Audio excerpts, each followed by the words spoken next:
90-дық жұмыс жоспарына сәйкес бүгінгі 7-ші учаскелік полиция инспекторының, яғни учаскелік полиция пунктінің жаңағы тізімдік есепке алынған тұлғаларын тексерудеміз.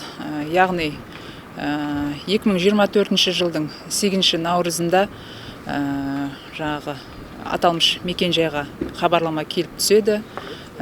Сол күні әйел азаматқа отбасындағы тұрмыстық зорлық-зомбылық, яғни отбасындағы жанжал болып, жаңағы шәйнекті үстіне аударып жүреді, қайнап тұрған. Соған сәйкес біз басқарманың, яғни Қызылорда полиция басқармасының профилактикалық тізімдік есебіне алдық.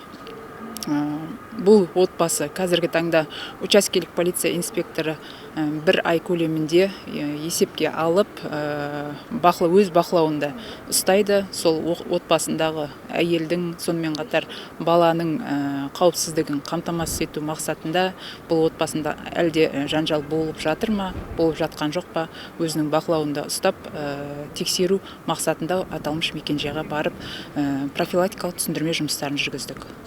Жалпы енді жаңағы қоқан-лоққы көрсеткен азамат 1 жылға дейін тіркеуге алынады, сол жайлы айтсаңыз.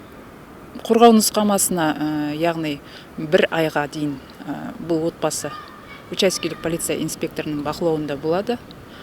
Жаңағы айтып өткендей, сол отбасының ахуалын өзінің жіті қадағалауында ұстап отырады.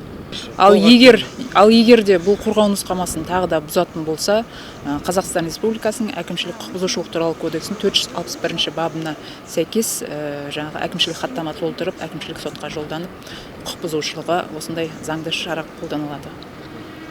Қамауға алынады ғой? Бұл бірінші жолы болғандықтан аталмыш құқық бұзушыға ескерту беріліп отыр. Егер де қайталанса, бұндай жағдай 5 тәуліктен 10 тәулікке дейін әкімшілік қамаққа алынады. Яғни Қазақстан Республикасының әкімшілік құқық бұзушылық туралы кодексінің 73 бабының тармақтарына сәйкес.